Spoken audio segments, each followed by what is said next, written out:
Assalamualaikum warahmatullahi wabarakatuh. Waalaikumsalam warahmatullahi wabarakatuh. Selamat pagi menjelang siang. Saya terima kasih Supriyadi dari salah satu mahasiswa pasca sarjana UIN Lampung. Untuk hal ini saya diberikan surat pengantar dari pihak kampus untuk menyesuaikan judul disertasi yang akan saya analisa, yang saya akan tulis dan saya akan selesaikan dan saya pertanggungjawabkan dengan judul Manajemen Kolaboratif dalam Membangun Ekosistem Pendidikan Pondok Pesantren Kabupaten Pesawaran Lampung. Salah satu tujuan untuk mengambil beberapa pesantren terwakili dari kabupaten itu adalah salah satu Pondok Khadijah. Nah, dalam hal ini saya akan berbicara dengan pengasuh atau unsur penanggung jawab Pondok Pesantren Khadijah dengan Bapak siapa?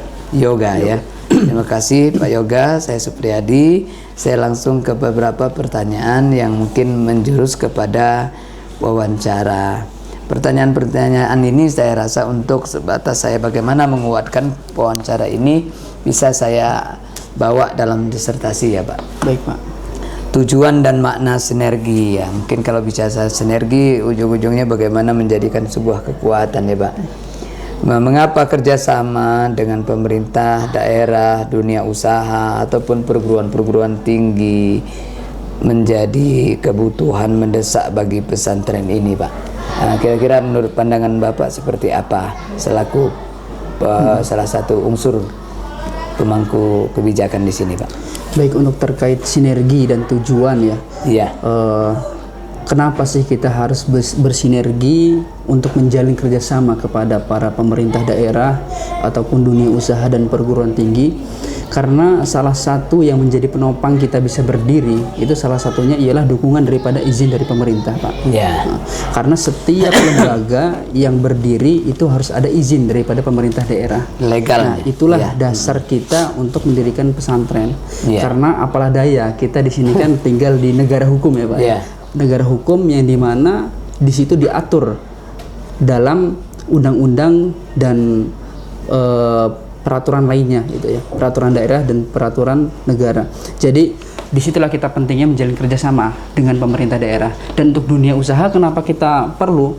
Karena dalam pesantren itu pasti ada beberapa komponen yang dimana itu berkaitan dengan dunia usaha Pak. Contohnya kita ada kantin, ataupun nanti ketika kita menjurus kepada bagian-bagian permasakan, itu mereka pasti akan bekerja sama dengan sebuah perusahaan atau mungkin vendor-vendor yang memungkinkan itu bekerja sama dengan kita. Nah, disitulah kita pentingnya bersinergi kepada dunia usaha tadi. Bagaimana kita memahami ritme yang mereka pakai gitu. Dan untuk perguruan tinggi, nah di sini sangat penting karena kita di sini mempunyai alumni yang pasti akan disalurkan. Betul, akan disalurkan dan akan kita lanjutkan ke perguruan tinggi yang ada di Indonesia ini. Khusus ya, wabil khusus mungkin perguruan tinggi negeri dan mungkin ada perguruan tinggi swasta, bahkan ada yang berbasis Islam seperti Mahat Ali ataupun universitas Islam lainnya gitu Pak. Kira-kira secara personal untuk membangun sinergi tersebut yang mendorong Anda selaku pengasuh di sini untuk bekerja sama secara pribadi ya, yang paling mendorong keinginan Anda itu secara personal untuk membangun sinergi itu apa penyebabnya Pak? Penyebabnya ya tadi kalau untuk pemerintah daerah tadi karena kita bersifat legal ya Pak ya, jadi itu yang mendorong kita untuk menjalin sinergi, menjalin hubungan antara pondok dan pemerintah daerah setempat ya. Jangan sampai kita ada sekat ataupun ada jarak. Bahkan sampai pemerintah pun tidak tahu keberadaan kita di sini gitu ya Pak ya. Dan untuk perguruan tinggi, nah ini sangat penting ya. Karena tadi yang kita sampaikan, kita di sini ada alumni. Kalau kita tidak terdorong untuk menjalin kerjasama dengan perguruan-perguruan tinggi itu, bagaimana nanti alumni kita bakal mudah untuk menempuh jenjang ke sekolah tersebut Pak. Makanya dari itu kita harus mempunyai kontribusi untuk tadi menjalin komunikasi, bersinergi dalam menjalin hubungan tadi, Pak? Kalau dinamika proses sinergi itu pasti ada dinamika ya. Pasti. Nah, saya tidak ini langsung menanyakan, dapatkah Anda menjelaskan secara rinci proses terbentuknya kerjasama dengan pihak eksternal, Pak? Ya, eksternal. prosesnya ya. Saya rasa dinamikanya ya untuk membangun itu kira-kira prosesnya seperti apa untuk terbentuknya kerjasama menjalin hubungan dengan eksternal, dengan unsur luar ya. Baik. Untuk terkait kerjasama dengan eksternal itu beberapa ada dinamika ya Pak ya, ada dinamika problem yang mungkin kita hadapi. Untuk yang pertama itu mungkin problem ke perguruan tinggi ya. Karena mungkin minimnya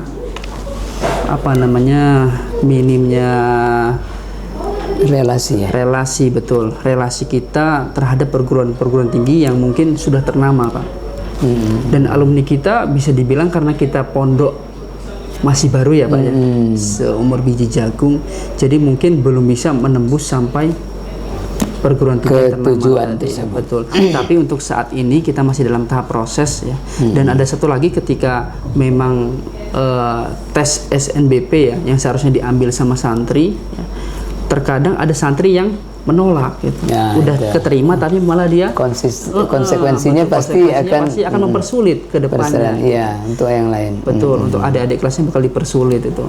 Nah, disitulah dinamika kita bagaimana menanamkan santri tadi sikap konsisten istiqomah lah dengan pilihan dia gitu. Ya, tentu di awal sebelum kita melakukan seleksi SNBP itu harus ada berita acara pertanggungjawaban di awal lah, supaya tidak terulang, karena itu akan berimbas ke adik-adiknya.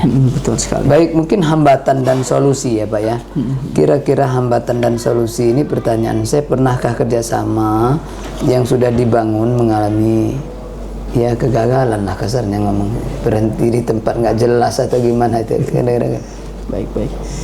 Untuk terkait hambatan itu mungkin kita terjadi di dunia usaha, Pak.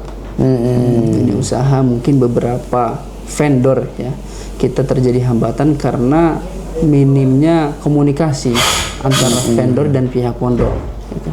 Karena dunia usaha ini kan terkadang kita butuh seperti apa maksudnya, kita kan sebagai konsumen ya Pak ya, mereka sebagai distributor. Terkadang ketika konsumen ini butuh, mereka tidak dapat menyediakan barang tersebut. Disitulah mungkin hambatannya. Hambatan bagaimana distributor ini bisa menyuplai barang, contohnya seperti gas. Kita pernah vendor gas di suatu pangkalan. Ternyata ketika kita butuh gas tersebut tidak ready. Situlah di usaha beliau kita cabut vendor kita di pangkalan tersebut, kita ganti ke pangkalan berikutnya. Begitupun barang-barang yang lain seperti kantin, kita sempat vendor ke Indogrosir ya Pak ya untuk menyetok barang-barang. Ternyata dari segi harga dan ketersediaan ternyata terbatas dan tidak sesuai dengan apa yang kita inginkan gitu.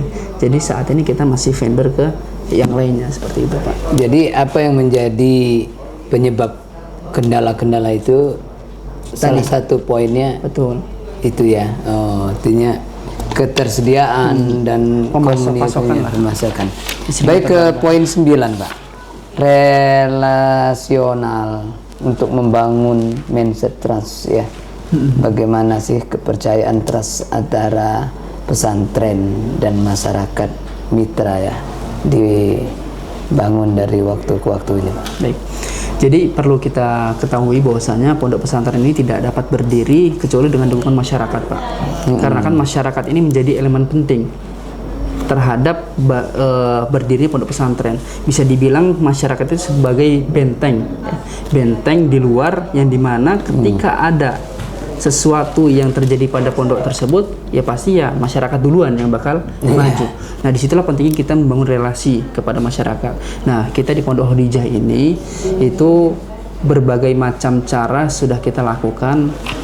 Yang pertama yaitu kita ada agenda Pak.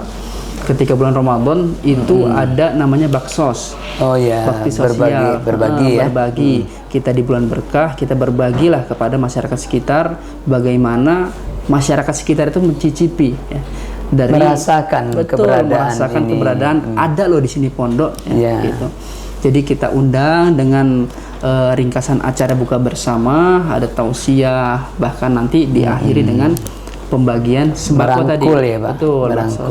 Nah, selain daripada itu nanti kita ada beberapa agenda yang mungkin itu melibatkan masyarakat. Contohnya gotong royong, bakti sosial dan termasuk pemotongan hewan kurban, Pak. Untuk pemotongan hewan kurban sendiri itu kita belum melibatkan masyarakat karena proses pemotongan hewan kurban kita bukan di pondok pesantren lokasinya. Kita di kantor yayasan di Raja Basa. Jadi mungkin melibatkan masyarakat sekitar sana. Tapi untuk pembagian distribusi hewan kurban sendiri itu tetap kami distribusikan kepada masyarakat gitu. Tapi hanya saja proses penyembelihannya tidak di lingkungan, tidak lingkungan. Pernah nggak trust itu tergoyah, mengalami goyah, Pak? Ya goyah lah dalam arti biasa sih, di mana tempat dikulisain mazih aja dah ya. Betul. Yang pasti ada ya problem ataupun hambatan terkait jalinan antar masyarakat ini ya Pak ya. Iya. Contohnya beberapa kondisi yang memungkinkan masalah itu terjadi.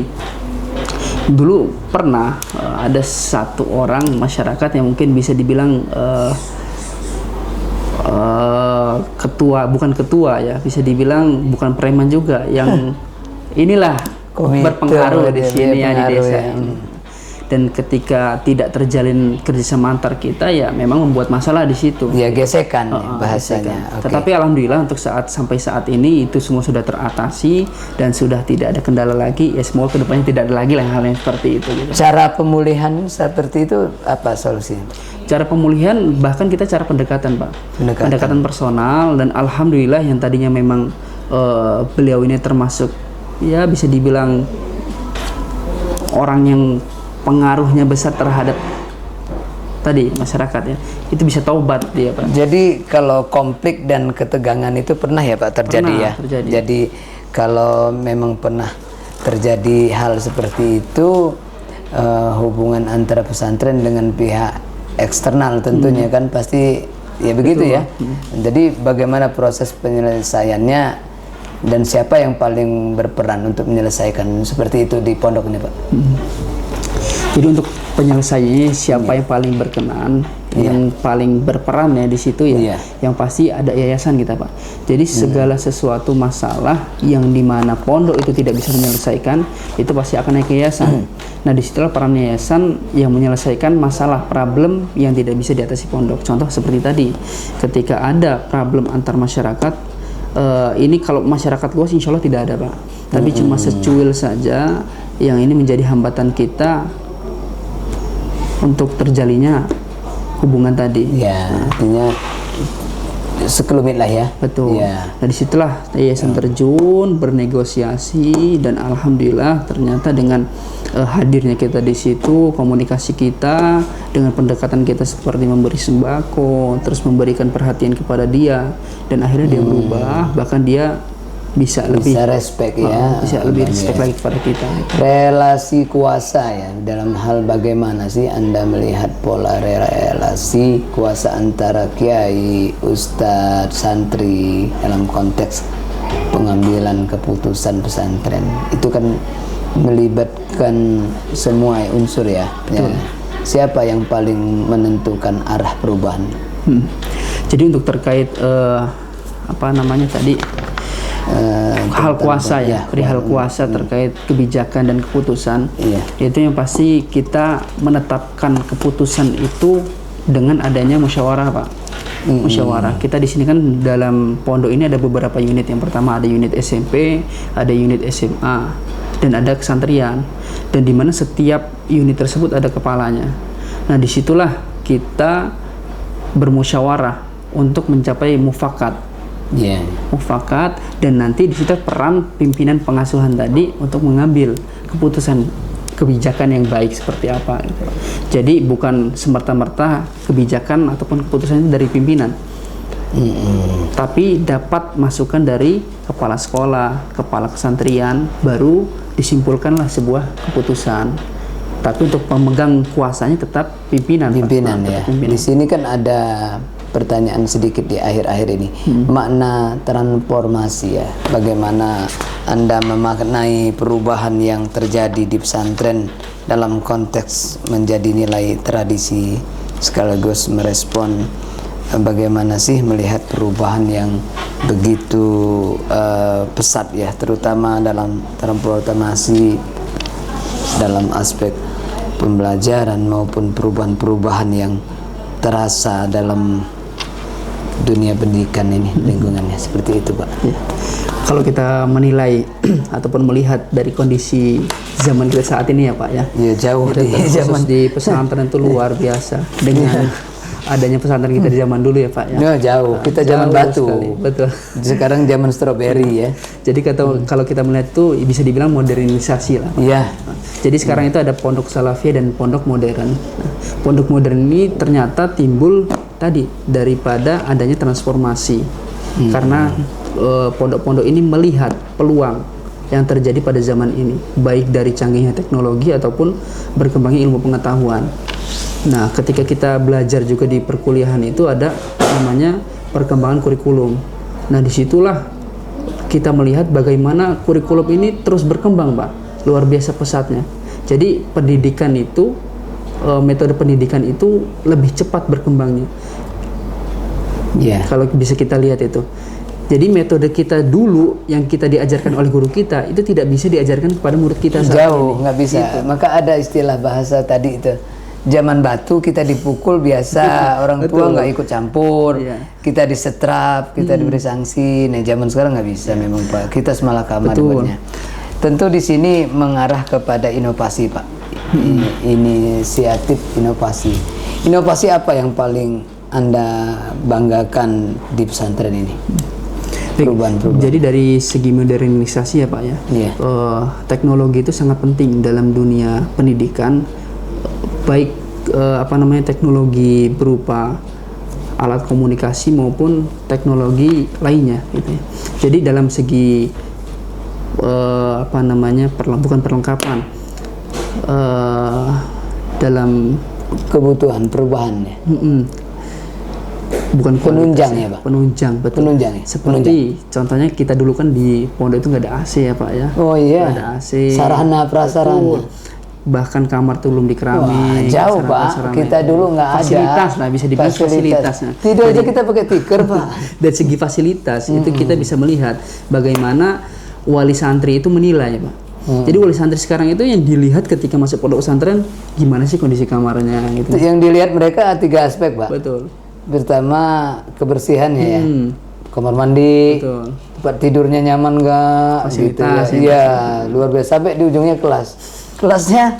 Jadi saya bilang ini anak papa semua nih. Iya, betul. Padahal tujuannya kita menanamkan kesederhanaan ya Pak. Nah disitulah bagaimana peran pondok kan untuk bisa menyediakan, karena tuntutan dari wali itu saat ini seperti itu, masuk pondok yang dulunya bertujuan untuk menuntut ilmu, sekarang yang penting anaknya nyaman. Jadi seperti dibuat raja ya. Iya, betul. Luar biasa. Nah ini imbasnya kepada santrinya, bisa hilang dari sifat kemandiriannya tadi. Iya, salah kaprah ya. Tujuannya hidup belajar prihatin. Betul, ternyata Kalau orang tua kita dulu, belajarlah kamu susah.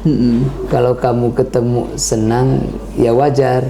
Tapi kalaupun ketemu sulit, Nggak sudah kaget, terbiasa. iya, nggak Mungkin kaget, itu ya Ustadz. Luar biasa.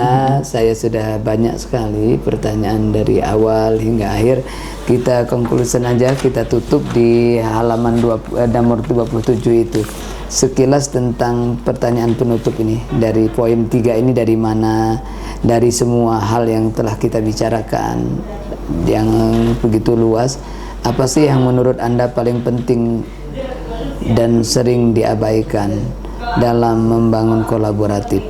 Untuk membangun yang paling penting, membangun kolaboratif itu seperti apa menurut Anda yang paling penting, dan apa sih yang sering diabaikan untuk menggapai sebuah kolaboratif pesantren itu? Kira-kira seperti itu.